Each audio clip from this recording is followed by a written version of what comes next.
A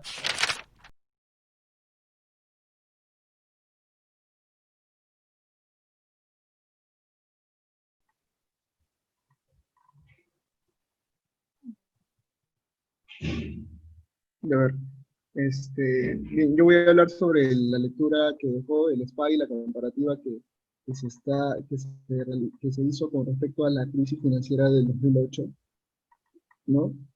Para ver cómo más o menos hay cierta similitud. En la crisis del 2008, ¿no? El SPY tuvo una caída fuerte, casi del 55%, en un periodo de 517 días. El SPY, bueno, para comenzar, para los que no han leído esta lectura, el SPY es un indicador bursátil, muy similar al estándar Poor's de las que reúne justamente las 500 empresas las más fuertes económicamente hablando de todo el mundo, ¿no? Y es justamente un indicador que se diseñó, ¿no? Para rastrear cómo están las inversiones en todo el mundo. Es el fondo de ETF más grande del mundo. ¿Aló?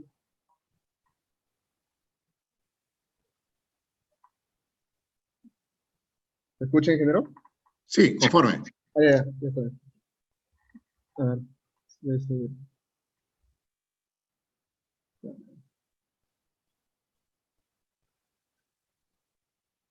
bien, aquí hay justamente el punto más bajo que se alcanzó este año del SPY, se dio más o menos lo tengo, el 23 de marzo del 2020, ¿no? Es a raíz sabemos, del COVID. Pero en el caso de la crisis financiera del 2008, como mencioné, tuvo una disminución, justamente una caída del 55%. En ese entonces, el pico se dio en septiembre del 2007, cuando el SPY cotizaba a $121. En este año, el pico del mercado fue se dio el 19 de febrero. Sí, justamente el 19 de febrero, si ustedes ven en Google, ahí se da el punto máximo, y desde ahí comenzó a bajar, como dije, hasta el 23 de marzo, ¿no? De acuerdo a la lectura, se estaba previendo que si seguían en ese mismo camino, iban a tener 20% más de caída, ¿no? En esos niveles. Por ejemplo, esa era la foto hasta ese momento, ¿no? Que se dio el artículo. Sin embargo, ya ha habido una recuperación en la economía mundial. Estados Unidos también fue renuente por el gobierno de Trump, ¿no? A cerrar el mercado, y paulatinamente ha habido un crecimiento en la economía y en las inversiones, y eso se ve reflejado en este indicador bursátil. Ya ha habido un crecimiento, por así decirlo, pues, encontramos un pico el 2 de septiembre, luego ha bajado un poquito, pero a comparación de marzo, estamos mucho mejor en las inversiones con este indicador. A fecha de hoy, comparativamente, comparando cómo estuvimos el año pasado, el indicador de SPY aumentó en un 14%, 14.46%. Entonces, esa es una comparación de ambos bajonazos, por así decirlo, entre el SPY del 2008 y el del 2020. Y bueno, son crisis económicas, pero la diferencia es que en aquel entonces estalló todo por el crédito hipotecario, ¿no? Y el Estado tuvo que salvar, inyectando dinero del Estado. En este caso, la solución más que nada es sanitaria, entonces la solución va a ir, o el caso va a ir mejorando en la medida que disminuyan las tasas de contagios de este virus. El problema es que si el virus vuelve a generar rebrotes como en Europa, probablemente, bueno, es un hecho que puede caer nuevamente este indicador, ¿no? Ese es más o menos lo que analizar. Gracias. Perfecto. Muchas gracias.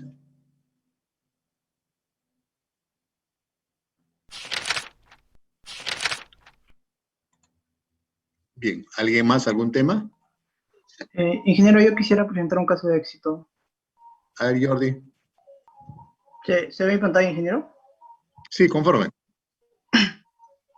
Bueno, buenas noches con todos. Quisiera presentar el caso de éxito Yape. Bueno, Yape es la aplicación más conocida en el Perú. Es un aplicativo móvil que te permite hacer transferencias y realizar pagos a través de un teléfono móvil. La aplicación es súper accesible, ya que lo puedes descargar por, eh, por, el, por el Play Store o la aplicación de descargas de Apple. Bueno, Yape nació con un propósito, el cual era reemplazar el uso de efectivo en las transacciones diarias y también mejorar los pagos digitales. Actualmente con Yape se puede realizar pagos en diferentes lugares, ya sea tiendas de la calle o tiendas comerciales. Actualmente se ha aplicado el código QR, con el cual se ha digitalizado de una manera mejor el pago de Yape. Bueno, Yape es una aplicación del BCP, pero también se puede usar Yape con el Banco de la Nación, con mi banco e incluso Caja Cusco. La utilidad de Yape es muy variada. Yape nació en el 2016, a finales del 2017, y logró un millón de usuarios en junio del 2019. Seguidamente logró 2 millones de usuarios en enero de 2020 y hace unos meses logró la meta récord, que era 3 millones, y prácticamente para septiembre de 2020 tenía una meta de 4 millones.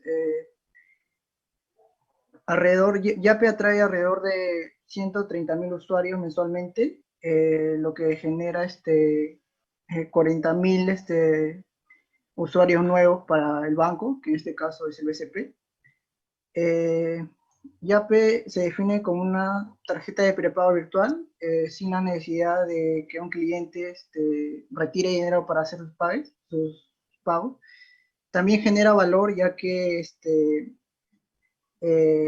sin necesidad de contacto físico en tiempos como actuales, se puede generar una transacción, un pago, ya sea por un servicio o un producto. También Yape afine la inclusión financiera a través de que está abierto a cualquier banco, se puede afiliar a Yape, así como lo he mencionado, ya se han afiliado lo que es mi banco, Caja Cusco y Banco de la Nación.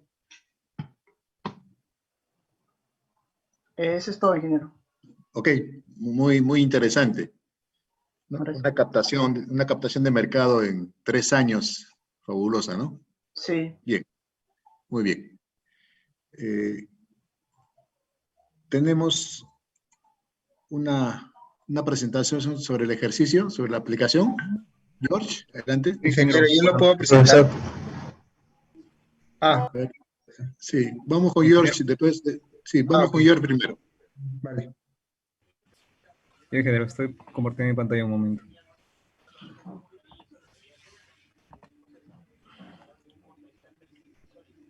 Ya. El caso de la aplicación 1.3 nos da los siguientes datos, que tenemos una inversión de 24.000, ingresos esperados para los 4 años siguientes, como está indicado, y costos de operación igual en los 4 años siguientes. Estos datos lo podemos acomodar en un cuadro de resumen denominado flujo de efectivo, en el cual podemos observar para el año inicial de inversión y los 4 años proyectados, los ingresos, la inversión y los gastos en los que va a incurrir el negocio o el proyecto. Para el cálculo del flujo de efectivo únicamente estaríamos considerando en el año inicial la inversión de 24.000 soles como negativo, porque es una salida de caja. Y para los siguientes años sería la diferencia entre los ingresos y gastos de operación en los que se incurrirían. Aquí tendríamos entonces nuestro flujo de efectivo para los 4 años siguientes y el año inicial. Para poder darle interpretación a este flujo de efectivo, tendremos que tomar en cuenta conceptos básicos como el TIR y el BNA, que es el valor neto actual. El TIR se dice que es la máxima tasa de descuento que un proyecto puede tener para ser rentable. Es decir, que a partir de esta tasa en adelante, el proyecto ya no vendría a ser rentable, porque ya tendríamos no tendríamos ganancias y al contrario generaríamos pérdida, ¿no? También tenemos un dato muy importante, que el valor del TIR para considerar que es un buen TIR, estaría alrededor del 35%, para que sea un TIR bastante rentable, ¿no? Que indique que obtenemos mayores ingresos, alrededor del 35%. Uh-huh. Para este flujo de efectivo neto, calculamos el BAN, el valor actual neto, de la siguiente manera. Bueno, Excel nos facilita pues la fórmula del BNA, la cual se usa así. Tomamos como dato inicial la inversión realizada en el año 0, y a ello le aplicamos el BNA a los 4 años siguientes, con una tasa de descuento que en este caso estamos considerando un 10%. Para ello tenemos un BAN de 4.614. El TIR vendría a ser también este indicador que ya hemos mencionado, que se va a calcular de todo el flujo de efectivo desde el año inicial hasta el último año proyectado. Y obtenemos como valor del TIR un 16,9%. ¿Qué nos quiere decir ello? Podemos observar, digamos, en un cuadro más detallado de cómo es que varía el valor actual neto respecto a una tasa de descuento distribuida de la siguiente manera, desde el 0% hasta el 25%. En un punto, el valor actual neto va a llegar a ser 0. ¿Y cuándo llega a ser 0? Cuando tenemos a la tasa de descuento igual al valor del TIR que hemos calculado. Cuando la tasa de descuento es igual al TIR, el BAN viene a ser una cantidad de 0. Y como ya se había explicado, a partir de una tasa de descuento mayor a esta, el BAN, el valor actual neto, ya estaría indicando un valor negativo, lo cual indica pues que a partir de esa tasa de descuento ya no se estaría obteniendo ganancias. La interpretación que nosotros podemos dar a estos resultados obtenidos es que la máxima tasa de descuento que se debería tener para ser rentable la inversión es de un 16,9%. Además, ¿de qué manera podemos incrementar pues nuestro TIR y de tal modo también nuestro valor actual neto, ¿no? Podría ser con un incremento en los ingresos que proyectemos, o tal vez una reducción en los costos para los próximos 4 años. Ello generaría un incremento del TIR. ¿Y cómo se podría lograr ello? Ya eso podría partir mediante estrategias pues, administrativas que puedan impulsar más, si en caso de venta de productos, impulsar más la parte de mercadotecnia, o si es por reducir costos, manejar una mejor plantilla pues, de sus trabajadores, ¿no? Entre costos de operación también. Eso sería mi observación sobre la aplicación 1.3, ingeniero. Perfecto. Muy bien.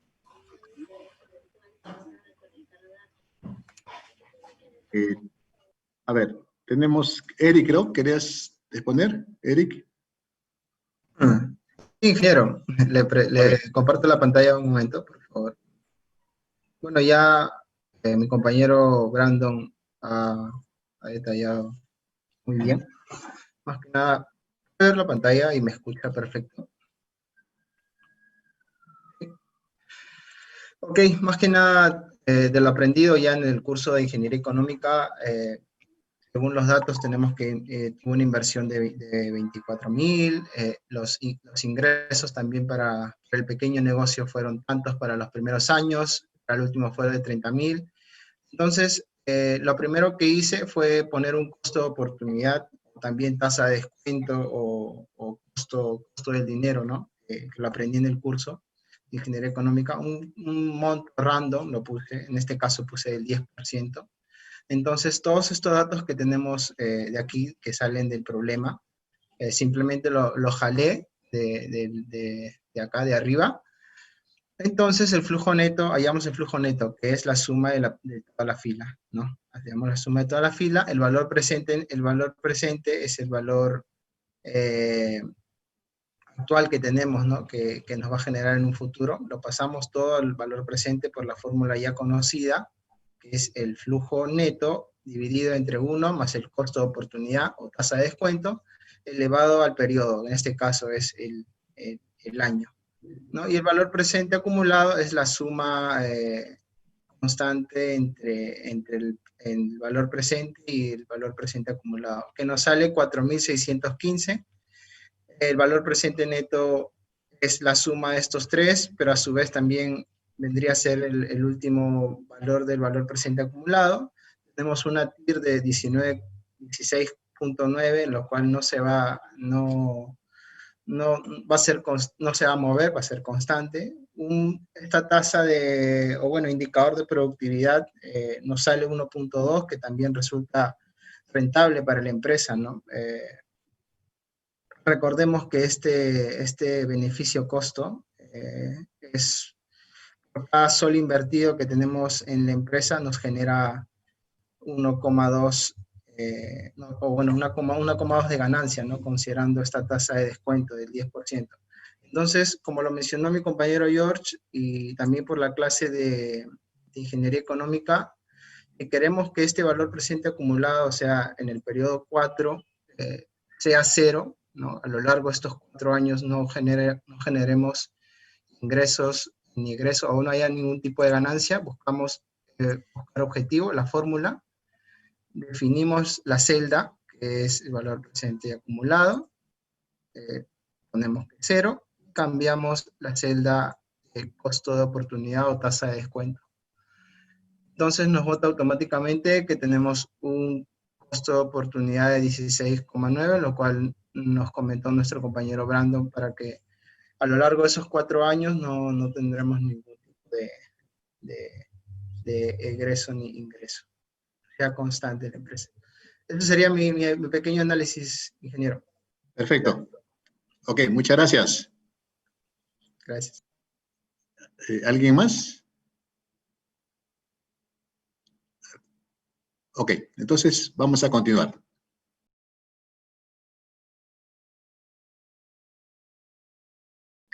Permítanme presentar. Ok, entonces, los negocios en una primera instancia se miden por sus criterios de rentabilidad, ¿no?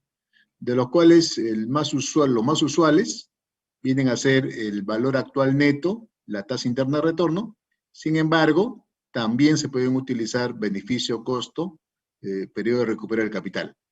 Pero esta rentabilidad solamente es la parte final, es la parte resultante, pero esto hay que trabajarlo en un sostén, en un soporte, en donde el negocio, además de ser rentable financieramente, debe ser responsable con los diferentes grupos de interés, debe tener un plan de protección o conservación del medio ambiente y debe manejarse de una manera adecuada, con transparencia y respeto a las decisiones que se tomen dentro de la organización.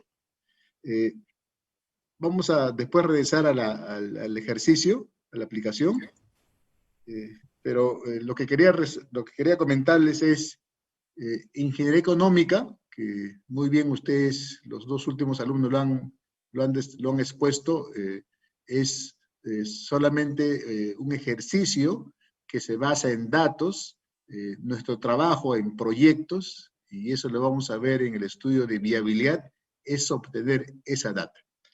Ok, Pero antes de continuar, los que han expuesto, los alumnos que han expuesto el día de hoy, por favor, me pasan sus trabajos a mi correo institucional hoy día, con la indicación que ayer hemos impartido. Okay. El proyecto, que es una metodología para analizar negocios, hay que verlo por etapas, ¿no? Factor importante es la idea de negocio. Hay que trabajar mucho, depende de la creatividad. Ustedes van a formar grupos de más de 5, posiblemente 6, 7, 8. Entonces tienen que trabajar a nivel de cada uno y a nivel del equipo o el grupo que van a formar para hacer un estudio. Tienen que trabajar en las ideas, la mayor cantidad de ideas, luego irlo decantando, una metodología de seleccionarlo hasta llegar a la idea que van a elegir para el estudio. Esa idea, antes de ponerla en práctica, antes que se convierta en una empresa, que aunque esté funcionando, que esté operando, esta idea tiene que estudiarse. Y justamente el curso trata de este estudio que se llama de preinversión. ¿Por qué se le llaman estudio de preinversión? Porque son estudios, son investigaciones antes de la inversión. En otras palabras, el estudio de viabilidad que ustedes van a desarrollar y cualquier estudio de viabilidad de un proyecto es para decidir si vamos a ejecutar la inversión, si vamos a poner en marcha el negocio, para que una vez hecha la inversión, esta pueda producir y generar ganancias, ¿no? Nosotros estamos a este nivel, ¿no? A nivel de estudios, ¿no? Estos estudios, como señalábamos al principio, vienen a ser la etapa de preinversión. La inversión es cuando se hace la obra, previo trabajos definitivos para que la obra sea la más apropiada, y después de la inversión viene la empresa, que es posterior a la inversión, que se llama post-inversión, y acá también tenemos que hacer una evaluación. Cuando uno es proyectista, o tiene varios negocios, o cuando uno trabaja en el banco, es importante ver cómo los estudios resultan siendo adecuados o no. No es la mejor manera de decir que si el estudio está completo, viendo los criterios de rentabilidad que usualmente manejamos, sino que la única manera de saber si un estudio representa el negocio que estamos interesados es cuando la empresa esté operando y evaluemos y comparemos los resultados de la empresa en marcha con lo que pensábamos en el estudio. Por ejemplo, en el estudio nosotros podríamos concluir que el mejor momento para invertir en un negocio podría ser junio del año 2021. Ok, tomamos la decisión, entonces en los siguientes meses hacemos todos los trabajos necesarios, autorizaciones, ¿no? Contratación de personal, etcétera, para invertir, hacemos la inversión y en junio del año 2021 debe estar operando. Pero ¿qué ocurre? Ya estamos en septiembre, exagerando, octubre, diciembre del año 2021 y aún no operamos. Entonces la pregunta es, ¿por qué el estudio, que era un trabajo minucioso al detalle, me decía que si yo tomo la decisión de emprender este negocio, debe estar operando en junio, y por qué hay un desfase de 4, 5, 6 meses? Entonces la retroalimentación es muy importante, ¿no? De repente, en el estudio, yo tendría que, dentro de 5 años de puesta en marcha mi negocio, mi participación en el mercado, o sea, mis ventas con respecto al total de las ventas que están en el mercado, iba a ser 5%, y ya pasaron 8 años, ya pasaron 10 años que mi empresa está funcionando satisfactoriamente, mi participación solamente bordea el 2%. Entonces, esta comparación permite que cuando haga el siguiente estudio tenga más cuidado en afinar, en complementar la información. El estudio se vuelve referencial para tomar decisiones, pero está sujeto a permanentes mejoras, ¿no? Los estudios de preinversión te dan la oportunidad de investigar y analizar diferentes factores. Y en estos factores es importante tener algún caso estudio de referencia, de preferencia, lo que ha ocurrido en los últimos años. Entonces, cada uno de ustedes en su equipo es importante, primero, que se constituyan adecuadamente, segundo, que trabajen en la mayor cantidad de ideas, tercero, establezcan una metodología para elegir la mejor idea, y cuarto, uno o dos de ustedes trate de conseguir negocios, experiencias, casos exitosos que ustedes podrían tomarlo como referencia, como experiencia para el negocio que van a emprender. Hay muchas cosas que no hay que inventar. Si otros lo hicieron muy bien, satisfactoriamente, como el caso de Yapen, que logró un mercado de millones de usuarios en un poco tiempo, ¿no? Es importante cómo lo hicieron. De repente solamente no bastó tecnología, sino fue suficiente contar con personal con ciertas competencias, algo tiene que haber, o de repente el hecho de haber salido primero que el resto dio el impulso y la pauta respectiva. Los casos de éxito son muy importantes como un proceso de aprendizaje, ¿no? Entonces, los estudios de preinversión lo que te permiten es diseñar el negocio. O sea, ¿cómo quieres que sea tu negocio? ¿Cómo quieres que sea el proyecto en donde vas a invertir? Este estudio naturalmente demanda tiempo, requiere recursos, y un primer esfuerzo es saber cuánto van a gastar en el estudio de preinversión. Hay un presupuesto que tienen que afrontar, ¿no? De repente, en estos momentos el Internet, ustedes lo tienen en su casa, pero si profundizaran la investigación para el negocio que están interesados, de repente van a usar más horas de Internet. Hay que ver cuántas horas más y eso cuánto significa en términos económicos. De repente van a tener que adquirir algún libro, alguna publicación. De repente tendrán que hacer algunas pruebas, algunos enseños de laboratorio, algunas reuniones, y eso va sumando. Entonces, hacer un estudio de viabilidad a nuestro nivel puede estar costando 300, 400, de repente 500 o 1000 soles. Entonces, es importante tomar conciencia que toda actividad, como en este caso, hacer un estudio de viabilidad, un estudio de preinversión, demanda tiempo, demanda recursos y por lo tanto hay que cuantificar cuánto dinero estamos gastando en ello, ¿no? Cuanto más gastemos, podemos estar seguros que tendremos información más cierta. Cuanto gastemos lo elemental, obviamente la información no nos servirá mucho de soporte para nuestra decisión. Es por eso que en la academia los estudios de preinversión se clasifican por niveles. Hay una primera aproximación, hay una segunda aproximación y hay una tercera y definitiva aproximación. Los bancos, cuando quieren financiar proyectos, cuando quieren financiar negocios, requieren un estudio de factibilidad. Cuando nosotros para un negocio queremos saber si tiene o no futuro, analizamos los factores más importantes, los factores más relevantes del negocio, hacemos un pequeño perfil que nos ve cómo resolver el problema y cuáles son las alternativas que podemos convertir en oportunidad de negocio. Nosotros vamos a trabajar a nivel de prefactibilidad, vale decir, a nivel de un estudio ni muy sencillo ni muy complejo. No es muy sencillo porque es un reto tomar un negocio que tenga alguna complejidad, por decir algo, pero tampoco muy completo porque el tiempo no nos va a alcanzar. Solamente tenemos 14 semanas, de lo cuales para estudiar en este proyecto tendremos 13 semanas o 12 semanas, dependiendo cómo nos constituimos en los grupos de trabajo, ¿no?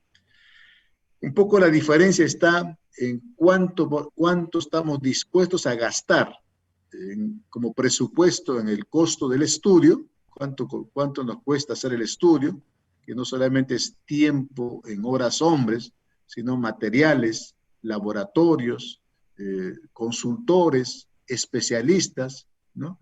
Pruebas, pilotos, que los costos pueden ir subiendo paulatinamente, Y versus este mayor esfuerzo, tenemos la contraparte, que es la confiabilidad del resultado del estudio. Si no gastamos mucho tiempo, si no utilizamos muchos recursos, obviamente la información va a ser básica, por lo tanto la confiabilidad del resultado es baja, pero si hacemos un esfuerzo de más tiempo, de más equipo, de más especialistas, de más experiencia, ¿no? La confiabilidad del resultado va a ser bastante alta. Entonces, los estudios de prefactibilidad demoran meses, pueden demorar años, pero es lo que se necesita para tomar decisiones, ¿no? Los estudios de perfil pueden demorar una semana, 15 días, se hace con la mejor información que se disponga, pero también la confiabilidad es bastante baja. Nosotros, a nivel del estudio de prefactibilidad o de estudio de viabilidad que vamos a desarrollar para el curso, hagamos un poco más de esfuerzo, menos mal que son varios integrantes, repartamos mejor el trabajo, consultemos con algunos especialistas en la medida que sea posible y tendremos una información intermedia y estaremos ya preparados para profundizar el estudio para que al final tomemos la decisión que es un negocio atractivo y por lo tanto tenemos que emprender. Normalmente el perfil, su preocupación central es identificar el problema y encontrarle una solución. En cambio, la prefactibilidad busca las diferentes maneras de hacer un negocio óptimo. Por ejemplo, ustedes van a momentos discutir si van a hacerlo en el mercado con un solo producto, digamos, en un solo segmento de mercado o varios segmentos de mercado. Tienen que ver si van a lanzar un producto secundario o una gama o cartera de productos. Van a tener que ver si van a utilizar una máquina automatizada, una máquina semiautomatizada. Van a tener que ver si van a comprar el local o van a alquilar el local, van a comprar una maquinaria, van a alquilar la maquinaria, diferentes alternativas. La prefactibilidad como experiencia es muy importante porque a un problema no le encuentra una solución, sino alternativa de solución. Y al final elige la mejor alternativa de hacer el negocio. Por ejemplo, un negocio con 3 productos, con 2 mercados, un local alquilado, con maquinaria la mitad alquilada, la mitad comprada, con marca propia. Entonces uno diseña y pasa a la factibilidad con la alternativa seleccionada para ya profundizar con especialistas, con un trabajo de campo más dinámico de cuál es la mejor manera de emprender un negocio con la información que tengamos a nivel de prefactibilidad. Ok, ahora vamos a repasar rápidamente, antes de pasar al tema macro, vamos a repasar rápidamente el ejercicio, ¿no? Que ustedes lo han planteado muy bien, pero vamos a ver cómo respondemos a esta pregunta. Vamos a cuestionar, vamos a criticar cuál es la mejor manera de responder a esta pregunta, si es atractivo invertir en el negocio, la información que nos han alcanzado. Entonces, permítanme un ratito en jalar un archivo.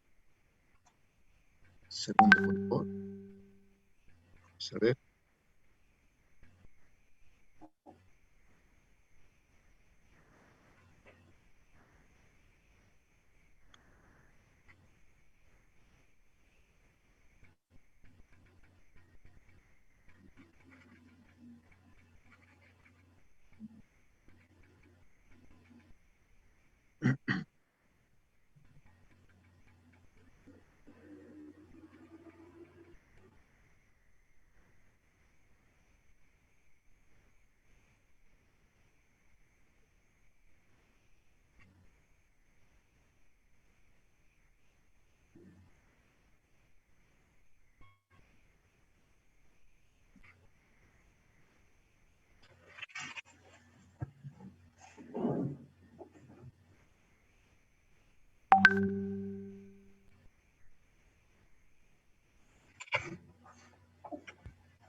Bien, aquí está el ejercicio que ustedes han resuelto.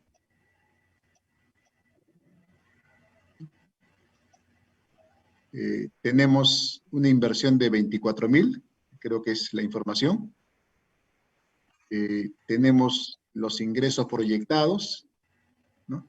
La forma como se pagan, los ingresos, los pagos, el flujo neto de efectivo, ¿no? Este es el flujo neto incluyendo la inversión, simplemente un trabajo de ingeniería económica, ¿no? Una TIR de 14.3 y todas las pruebas que hemos aprendido en ingeniería económica, ¿no? Pero la gran pregunta es lo siguiente. La ingeniería económica, ¿no?, contribuye con el análisis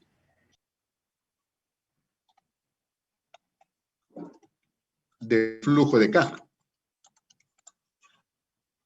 del flujo de caja proyectado. O sea, no hay forma de que la ingeniería económica resuelva un problema si no tenemos un flujo de caja proyectado. Este es el flujo de caja o flujo de efectivo. Aquí está. Está proyectado y este flujo lo analiza. Pero este flujo de caja depende de premisas. ¿Cuánto es la inversión? ¿Cuántos son las ventas? ¿Y cuántos son los pagos? ¿No? Entonces, este análisis depende de premisas. ¿Ok? Sin embargo, ¿qué es lo que hace proyectos? ¿En qué consiste la elaboración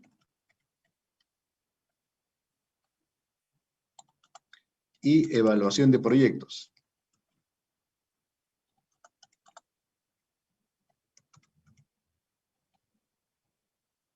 Lo que hace la elaboración y evaluación de proyectos es la búsqueda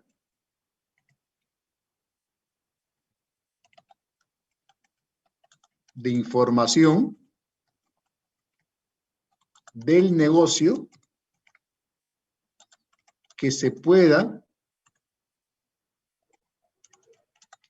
utilizar como premisas.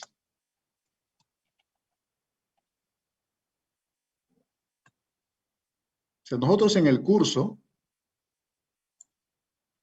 y vamos a hacer paralelamente el estudio de viabilidad, ustedes en el curso, como elaboradores o formuladores del negocio, ustedes no tienen esta información. Esta información lo desconocen. Por lo tanto, en el curso, en el estudio de viabilidad que vamos a desarrollar, nuestro trabajo es primero pensar de qué negocio se trata, qué producto vamos a ofrecer. Entonces, hay algunas interrogantes que requieren mucha investigación.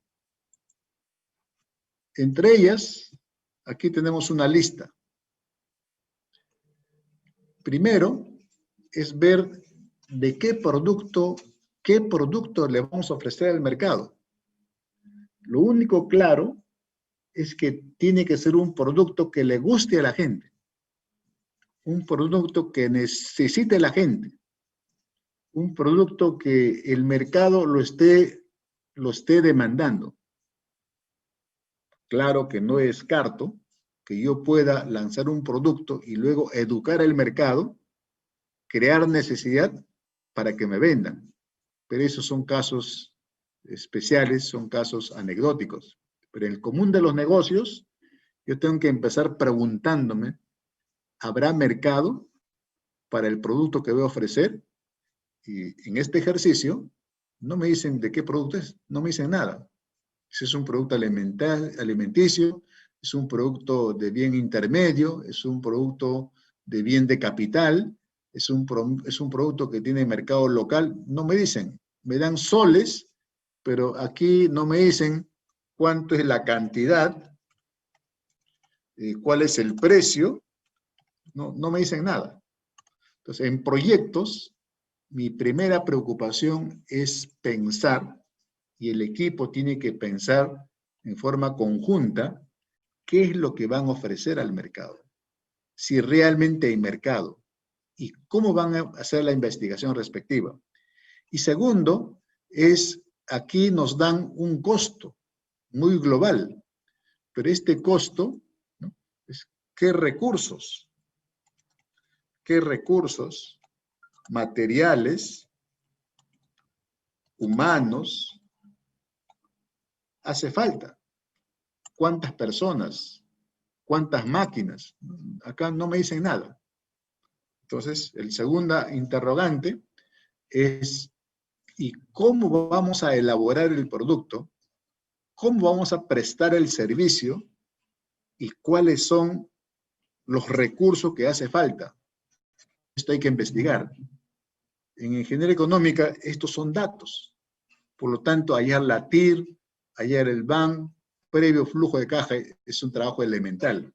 No, en proyectos, antes de pensar en este flujo de caja, antes de pensar en la rentabilidad, valor presente neto o la TIR, tenemos que buscar si el mercado, qué producto demanda, ¿no?, dónde están los posibles demandantes, qué debo hacer para ofrecer al mercado el producto que requiere, qué recursos, y yo sigo cuestionando, y acá me dicen de una inversión de 24.000, pero 24.000, esta inversión es activo fijo, es capital de trabajo. No tengo esa información. En proyectos tenemos que saber definitivamente cuáles son los componentes de la inversión. Vale decir, cuánto es la inversión en máquina, cuánto es la inversión en licencias, cuánto es la inversión en capital de trabajo, es importante. Y luego, hemos dicho que el curso promueve negocios formales, negocios que tengan la necesidad de entender el inversionista, de comprometerse que tiene que pagar impuestos. Por lo tanto, cuando yo compro, cuando la empresa compre, debe pedir factura, debe pedir boleta, y ahí me están aplicando el impuesto general a las ventas, y cuando el producto de la empresa se comercialice, se venda, igual tengo que facturar, tengo que enviar un comprobante de pago, y ahí está el IGB. Entonces la gran pregunta es, ¿y esto cómo lo trato? Acá no me dicen nada, aquí no está el IGB, aquí tampoco está el IGB, pero al invertir he pagado IGB. ¿Cuándo lo recupero? Al vender, facturo con IGB, y ¿cuándo se lo paso a SUNAT? Y así hay una serie de interrogantes, ¿no? Y la inversión acá se hace como si fuese algo automático, ¿no? Invierto ahora, pero esa inversión, ¿en qué tiempo se hace? ¿En 3 meses? ¿En 6 meses? ¿En un año? Es importante tener un cronograma, un plan de inversiones. Una sexta interrogante es, ¿y por qué tengo que proyectar 4 años? ¿Y por qué no 3 años? ¿Por qué no 5 años? ¿Por qué no 10 años? ¿No? Lo único que sé es que si yo estoy acá en el año 2020, ¿no?, tengo proyecciones hasta el año 2024, pero este año podré invertir. Ya estoy en el cuarto trimestre, ya finalizando el año. Si yo invierto en el 2020, voy a tener resultados en el año 2021. Pero ¿qué pasa si yo me desfaso? Vale decir, la inversión se lleva a cabo en el 2021. Se corre. Entonces, es importante para un proyectista, como la que nosotros vamos a hacer estos meses, este año y inicio del próximo año, es definir cuál es el horizonte de proyección. Tentativamente, vamos a trabajar para un horizonte de 5 a 10 años, una vez que termina la inversión. Y finalizado el horizonte, hay inversión que aún tiene valor. Recuerden el concepto de valor residual que se conversaba en ingeniería económica. Acá también tenemos que incorporarlo, ¿no? Los ingresos hay que detallarlo, los pagos, etcétera. Y hay una serie de obligaciones, el impuesto a las ganancias, ¿no? El costo de oportunidad, los riesgos. Es decir, el ejercicio que les he planteado simplemente es para alegrarnos relativamente que la cosa es sencilla. Sí, es sencilla. Es sencilla calcular los indicadores de rentabilidad, siempre y cuando tengamos la información, siempre y cuando la información sea confiable y siempre y cuando la información se pueda validar y tomar con ello decisiones adecuadas. Entonces nos espera un reto tremendo en resolver estas interrogantes y todas otras que sean necesarias, simplemente para asegurarnos que contamos con información que nos permita, utilizar como premisas para nuestras proyecciones y luego elegir sobre esa base la mejor alternativa, ¿no? Ok. Entonces, continuando, ¿qué tenemos? Vamos a ver, ¿qué tenemos?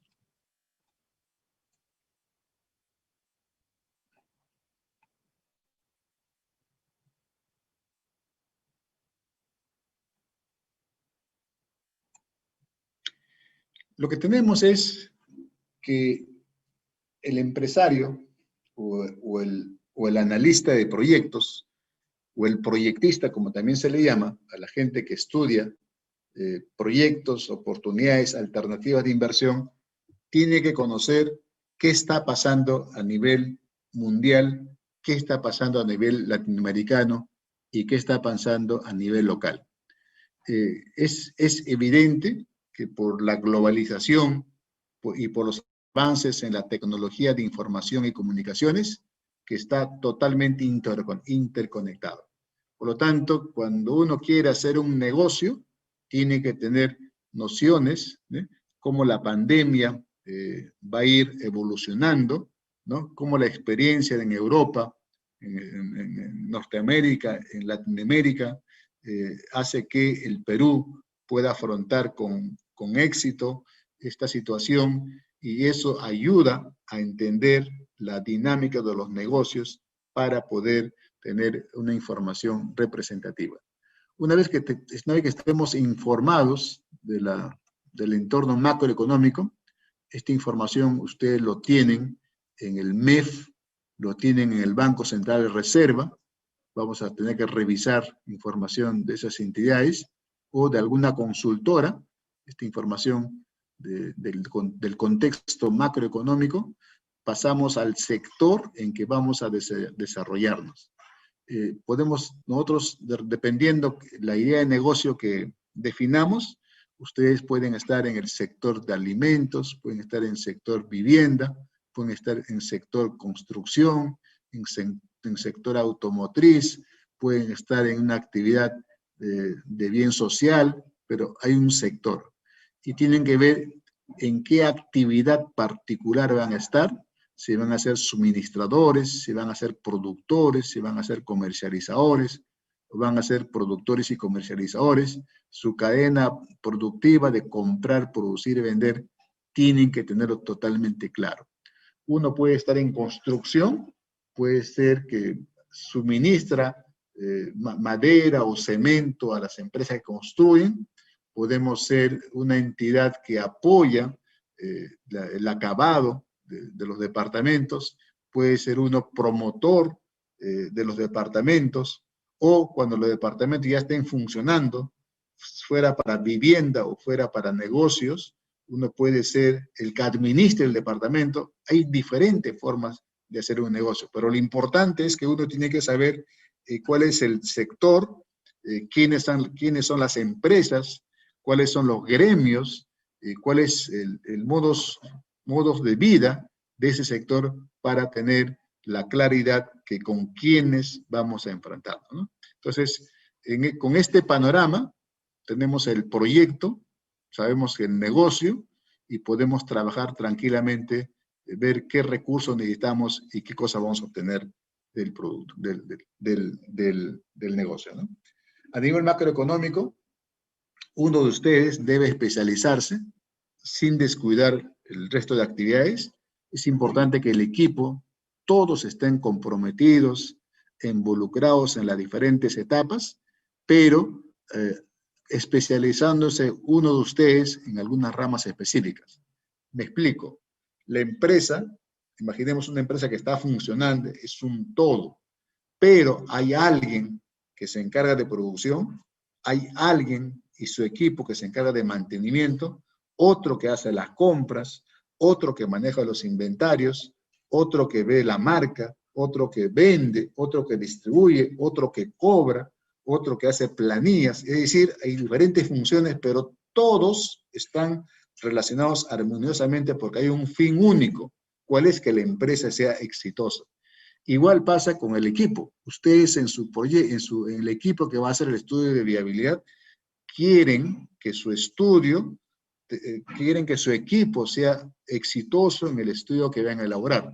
Por lo tanto, todos tienen que intervenir aportando lo suyo, pero alguien será más centrado en la parte de mercado, otro en la parte técnica, otro en la parte organizacional, otro en la parte de inversión, otro en las proyecciones, en las simulaciones, y alguien en la parte de macroeconómica de lo que está pasando en la economía en el sector. Entonces, ese alguien debe darse un poco más de tiempo de ver cómo está el crecimiento, la tasa de crecimiento del Producto Bruto Interno.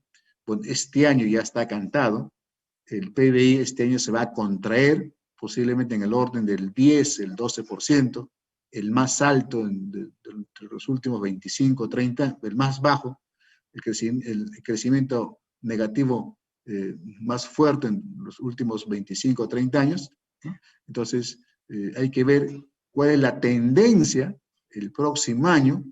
Obviamente, si este año ha caído, el próximo año va a haber un rebote. ¿Cuándo estaremos recuperando los crecimientos históricos que hemos tenido en los últimos 10, 15 años de 15% en promedio? Si alguna vez se va a repetir. Pero el PBI a nivel global es todo. Al final, no siempre que todos estén bien, no significa que necesariamente cada componente esté bien. Por lo tanto, tenemos que verlo a nivel de sectores. ¿Cuál es el PBI manufacturero? ¿Cuál es el PBI agrario? ¿Cuál es el PBI de electricidad? ¿Cuál es el PBI de construcción? Sector por sector. Y ver cómo el ingreso se reparte por persona. Es un indicador macroeconómico. Cómo estamos con relación a otros países. Cómo está la inflación. Se comenta mucho que la inflación en el Perú es la más baja de Latinoamérica. ¿Cuán cierto es ello? ¿Cuán sostenible es eso? Ello, ¿no? Que en los próximos años, ¿qué importancia tiene que la inflación sea baja? ¿Qué ocurre cuando la inflación, digamos, sale de los límites que establece el Banco Central de Reserva, cuya meta es de entre 1 y 3%? ¿Qué pasa con el tipo de cambio? Alguien podrá decir, eso solamente le interesa a aquellos que importan y exportan. No, el tipo de cambio afecta, ya sea de manera directa o de manera indirecta. Naturalmente, a los que exportan y importan, el efecto es más sustancial, pero nos afecta a todos. Recordemos que el Perú es un exportador importante de la minería, de la agroindustria. por lo tanto entran dólares al Perú. El Perú también es importador de diferentes componentes, importador del petróleo, por lo tanto, si el petróleo sube de precio internacional, entonces naturalmente el tipo de cambio se eleva a su vez, tiene un impacto fuerte y eso genera subida de precios y eso genera inflación. Entonces hay que ver cómo está la balanza comercial, ¿no? Balanza significa hacer una diferencia, cuánto exporta el país, menos cuánto importa. Nuestra balanza comercial se está recuperando, la minería ya está operando casi ya al 90%, por lo tanto, hay dólares que ingresan gracias a las exportaciones, las importaciones ya se están recuperando, un poco más lento, el cobre, su precio está mejorando a la par que la economía mundial se va recuperando. O sea, entender, conocer la estructura de balance comercial nos permite entender qué está pasando en el mundo comercial a nivel de importaciones y exportaciones. Y un tema que le ha dado solidez a la economía es que el déficit fiscal siempre ha estado bajo. Creo que los gobiernos, a pesar de los diferentes escándalos que hemos vivido, hemos sido disciplinados en gastar lo estrictamente lo que tenemos, pero siempre las demandas de gastos son muy fuertes. Cuando se ve el presupuesto de la República en el Congreso, hay toda una preocupación de incrementar gastos, ¿no? Y si los gastos suben y no hay tributos, obviamente se genera un desbalance. El déficit es cuando el Estado, en este caso el gobierno de turno, gasta más de lo que tiene. Por lo tanto, ese déficit hay que financiarlo y se financia asumiendo deuda. Entonces, en esta crisis de los últimos 7 meses y días que tenemos, el Perú ha tenido un déficit fiscal muy pronunciado, muy fuerte, porque ha tenido que apoyar a empresas, a personas para afrontar la crisis, pero a su vez ha estado tomando deuda y la deuda ha estado creciendo sustancialmente, que lo pagaremos más adelante con la recuperación de la economía. Entonces, es importante, si nosotros tenemos como cliente al Estado, esperar que el Estado en los próximos años va a ser cada vez más restrictivo en los gastos, por lo tanto hay que preparar. Esta es una información que se revisa mensualmente, trimestralmente, anualmente, y nos permite conocer cómo está el país, cómo están otros países y cuáles son las perspectivas, ¿no? Ok, luego hacemos un pequeño plan de negocios, que es una forma de promover, ¿no?, los negocios que estamos desarrollando. Es una herramienta muy útil para concursos y tener presentaciones de impacto y podamos impresionar a los otros integrantes. Es increíble cómo la competencia hace que las empresas, los países se desarrollen más. Igual nos va a pasar a nosotros. Cuando ustedes vean que su compañero, el grupo de alumnos hace mejor que uno se dice, ¿por qué no puedo yo hacerlo mejor? Entonces, esa sana competencia de hacer cada uno mejor, de sobresalir, es el secreto de los negocios y vamos a hacer la simulación respectiva durante las exposiciones, ¿no? Para el sector privado, la rentabilidad es la preocupación más importante, pero a su vez tenemos que buscar un nivel de equilibrio con otros factores. En cambio, en el sector del Estado, se trata de controlar que las inversiones sean eficientes, que las inversiones cierren ciertas brechas en carreteras, en comunicaciones, en salud, en educación, en vivienda, y hay un ente rector que es el MEF, a través del programa InviérteP, ¿no? Entonces, ellos tienen una forma muy particular de definir un proyecto, el PI, el proyecto de inversión pública, o el PIB, es toda intervención limitada, o sea, siempre en el tiempo.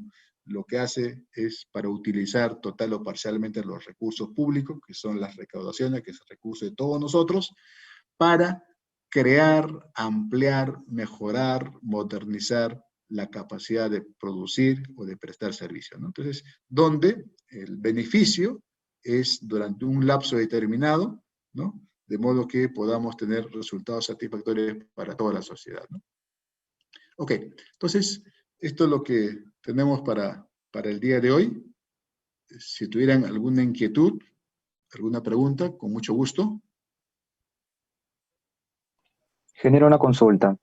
Sí, Respecto a los proyectos de inversión pública con este escenario de la pandemia, muchos proyectos pre-pandemia han sido formulados, me imagino, o sea, construcción de carreteras, de colegios, proyectos de inversión pública.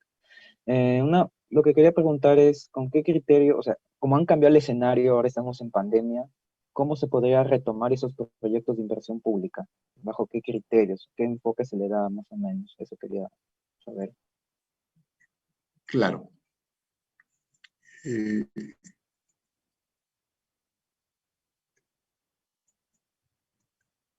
A ver, la crisis sanitaria, de la pandemia, debe terminar. La humanidad ha pasado por épocas más tristes como la que tenemos ahora, ¿no? Nosotros nos quejamos mucho de haber estado aislado 3 meses prácticamente en forma muy rigurosa, pero hemos tenido buenas condiciones, ¿no? Obviamente no la mayoría, pero no la gran mayoría, sino la clase media alta, ha tenido las comodidades de tener luz, tener agua, incluso los seres humanos, no solamente en el Perú, en el mundo, comenzaron a almacenar sus requerimientos. Muchos tenemos trabajo, tenemos ingreso, pero esta crisis sanitaria ha traído consigo una crisis económica que en el caso del Perú es la más fuerte. Es la más fuerte de la historia y del mundo en pandemia, en esta pandemia. O sea, es uno de los países que ha sido más estricto en el control de la pandemia, pero a su vez es el país que más impacto negativo ha recibido de esta crisis. Y para variar, se nos está juntando una crisis política. Aún no terminan las denuncias, aún hay digamos, conflictos entre poderes para las elecciones en el año 2021. O sea, realmente en el Perú tenemos 3 crisis.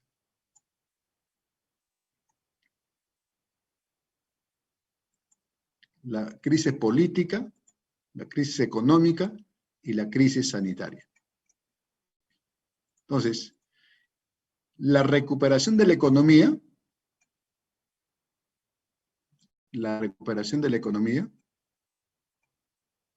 o la recuperación del país,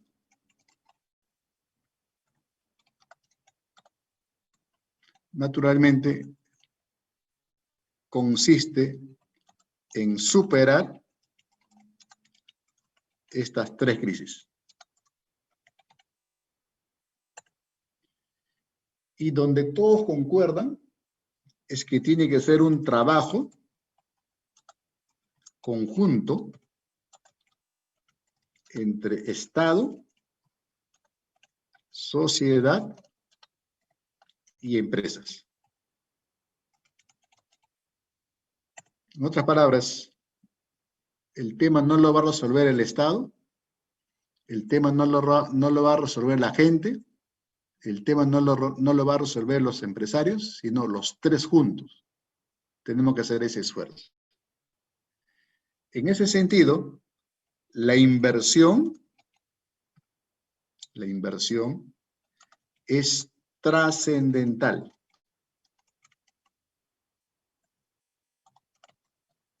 Para la recuperación del país. Y esta inversión tiene que hacerlo el Estado y tiene que hacerlo el sector privado.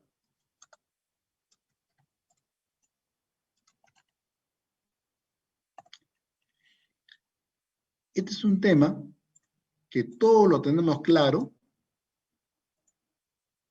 pero que todos lo tenemos claro, pero hay un mal que no sabemos cómo manejarlo, cómo ponerlo a término, que es la corrupción. Entonces, el Estado, vía obras públicas,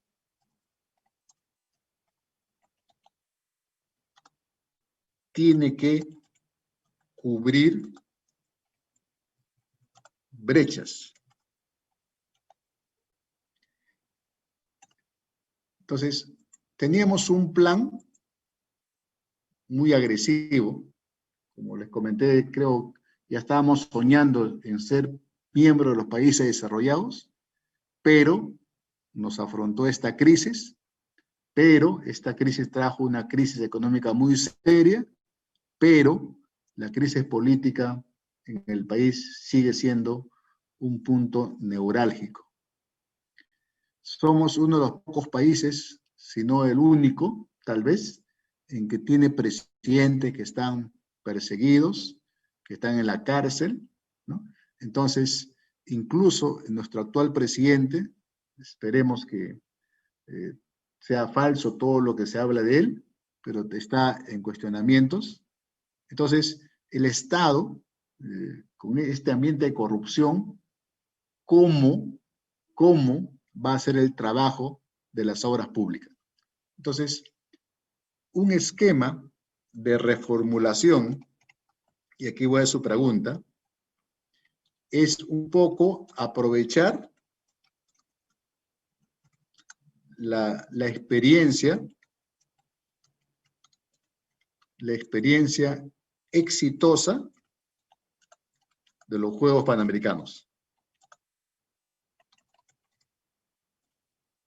Y esta es una experiencia que todo el mundo lo comenta, porque si ustedes recuerdan, estuvieron casi por quitarnos la sede, el tiempo era muy corto, pero menos mal que se formó un equipo, y un equipo que el tiempo era un factor crítico, hizo las cosas muy bien, a tiempo se terminaron las obras, y el resultado fue exitoso.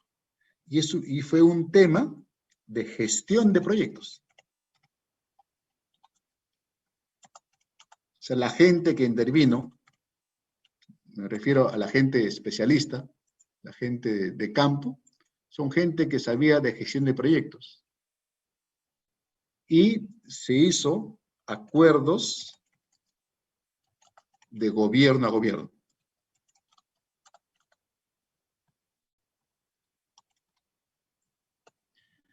Entonces, en el replanteamiento, en su pregunta, es posible que muchos proyectos que se reformulen, se están reformulando, van a tener que hacerse bajo este mecanismo de acuerdo de gobierno a gobierno. Y para ello, ¿no? MEF va a contratar profesionales altamente especializados. ¿Y en qué? En gestión de proyectos. Que va a ser gente de confianza, ¿no? Que lo que se busca es personas que estén como soporte en la institución, independientemente de quién sea el ministro, independientemente de quién sea el gobierno de turno. Creo que solo así, teniendo personal técnico, profesional competente, y potenciando experiencias y aplicando técnicas modernas de gestión de proyectos, podamos replantear y hacer las obras como se esperan, ¿no? Obviamente, este esquema de trabajo no descarta para nada, y no debe descartar para nada, la presencia del sector privado, ¿no? Entonces, el gobierno de turno definitivamente va a seguir trabajando con el sector privado y posiblemente sigamos viendo en los próximos años, ¿no? Obras por impuestos, que ha funcionado muy bien. Posiblemente sigamos viendo concesiones, ¿no? Con la presencia del sector privado. Por ejemplo, en carreteras hemos logrado unir principales lugares del país en donde el privado hace la carretera, pero el Estado le garantiza un ingreso mínimo hasta que se pueda implementar la cobranza de peaje, ¿no? O sea, la reformulación de las obras es necesaria, se está haciendo, pro inversión, que es la que promueve la inversión, está reforzándose. El MEF, que es el ente rector en la gestión de proyectos de gestión de interés público, se está reforzando y hay todo el sano interés de cambiar y cubrir en el menor tiempo posible las brechas respectivas, ¿no? Entonces, el sector privado, lamentablemente, cuando ve que no hay condiciones o cuando ve que no hay rentabilidad, simplemente va a esperar. En cambio, las necesidades de la sociedad no esperan y el Estado tiene que intervenir. Naturalmente, este enfoque no significa que el Estado se va a volver empresario, que el Estado va a intervenir fijando precios, fijando límites. Eso creo que es un resultado muy grato que hemos tenido en el país. Por eso que el conflicto que actualmente existe entre el Ejecutivo y el Legislativo, cuando el Legislativo quiere poner límite a las tasas de interés, cuando quiere hacer retiros masivos del fondo de pensiones, hay un enfrentamiento porque creo que las finanzas tienen que manejarlo personas que conocen y no solamente con intereses políticos. Entonces, ese es el esquema que puedo mostrar para responder a su pregunta. Ok, ¿algo más que quieran consultar?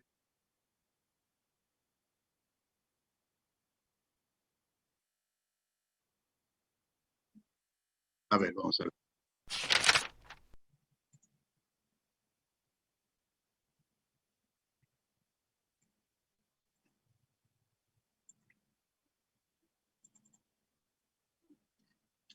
Ok, esto es lo que estaba comentándoles, ¿no? En el Perú, la crisis sanitaria, después trajo la crisis económica y luego la crisis política, y hoy en día estamos con estas tres crisis y nuestro reto es recuperarnos, ¿no?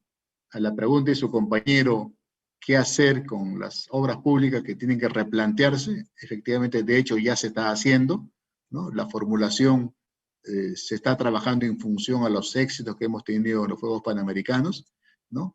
Se está contratando, el MEF está contratando gente para poder ser el soporte técnico profesional de estas actividades. Se está apuntando a convenios con gobierno a gobierno, se está buscando, digamos, aplicar las técnicas modernas de gestión de proyectos, ¿no? Hay todo un interés de hacer las cosas mejor y esperemos y apostemos que en los próximos, creo que mínimo 2 años, ya debemos estar recuperando el sitial que teníamos el año pasado. El 2019 es un hito que hay que recuperar pronto. Como ustedes han visto, uno de sus compañeros mostró una presentación de la crisis del 2020 con respecto a la crisis del 2008. En este caso, la recuperación depende bastante de la vacuna, ¿no? Que algunos indican que puede estar ya listo en diciembre. Posiblemente todo el año 2021 estemos en plan de vacunas. Hay discusión ahorita a nivel sanitario si va a ser obligatorio o va a ser opcional, ¿no? Y hasta ahora no logramos, los médicos, los especialistas, aún no logran identificar claramente, no logran dimensionar claramente el mal. Se entendía en un principio que lo que estaban ya afectados por el virus no volverían a ser afectados. Hay toda una discusión al respecto, ¿no? Ok, ¿algo más, por favor?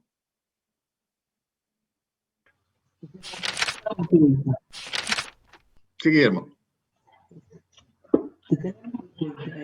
¿Cómo se garantizaría la proyección en el horizonte de tiempo en el caso de las perpetuidades? Como que, por ejemplo, se ven las inversiones de obras públicas, que son 45 y 10 años.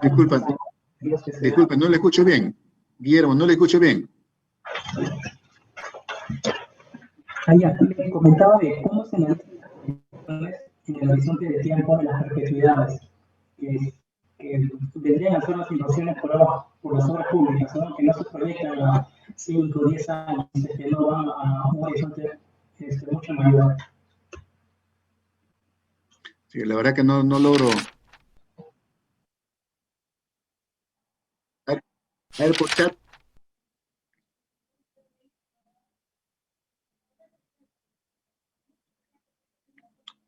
Bien, ok. Entonces, por favor, para la próxima semana, el delegado, no descuiden las lecturas, el tiempo apremia, ya constituyen los grupos, ya me percaté que somos por el momento como 70 participantes, entonces definitivamente el grupo va a ser más de 5. Traten de formar un número en que puedan trabajar, no se descuiden de los trabajos opcionales, cualquier requerimiento o cualquier consulta, cualquier sugerencia, me escriben a mi WhatsApp o a mi correo institucional. Tratemos de ordenarnos y avanzar de la mejor manera, ¿no? El tema de la próxima semana ya es empezar con el estudio de mercado.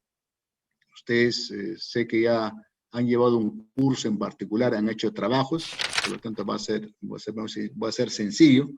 Lo importante es que podamos ustedes como grupo afrontar los retos de hacer el mejor trabajo, de hacer el mejor negocio y pensando que en algún momento lo pueden hacer realidad, que es lo, digamos, sería lo gratificante, ¿no? O si no lo hacen ustedes, algún familiar o algún otro interesado pueda implementarlo, ¿no? La necesidad de hacer negocios buenos, negocios que respondan al momento, apostando que la pandemia va a tener que pasar. Hay escenarios que se manejan, hay que informarnos, hay que analizar, hay que contrastar, hay que buscar otras fuentes alternativas, nos va a dar la tranquilidad, ¿no? Entonces, es un momento definitivamente, es un momento bastante difícil, pero simplemente cuidándonos, simplemente preparándonos para cualquier crisis, ¿no? La gran enseñanza de esta crisis es que nosotros pensamos que como país estábamos muy bien, pero lamentablemente nos hemos quedado al descubierto, tenemos muchas falencias. Hay mucho por hacer, lamentablemente la corrupción parece que ha calado muy fuerte, ¿no? Y ha sido, es un estilo, una costumbre, y hay que trabajar con ustedes que son jóvenes, ustedes a su vez con los menores. Creo que las nuevas generaciones tienen que asumir un reto más activo, más comprometido, ¿no? Así como la contaminación ambiental ha dado resultados, es gratificante ver a los niños, a los jóvenes de 8, 10 hasta 12 años, tener un pensamiento muy diferente hacia la naturaleza, hacia el cuidado de los animales, cosa que los mayores hemos vivido en otro ambiente, ¿no? Entonces, para afrontar de la mejor manera el futuro del país, hay que trabajar bastante con la juventud, hay que trabajar bastante a nivel de gremios, organizaciones, y en ese sentido nuestra universidad tiene que hacer su labor para que la sociedad nos siga dando su confianza, ¿no? Todos nos debemos a la sociedad y tenemos el compromiso de corresponderlo de la mejor manera. Ok, les agradezco mucho. Nos estamos viendo la próxima semana. Por favor, no se olviden de los temas pendientes para avanzar con cuidado. Ok, muchas gracias. Gracias, ingeniero. Gracias, profesor. Bien, Gracias, bueno. profe. Hasta luego. Buenas noches. Gracias, ingeniero.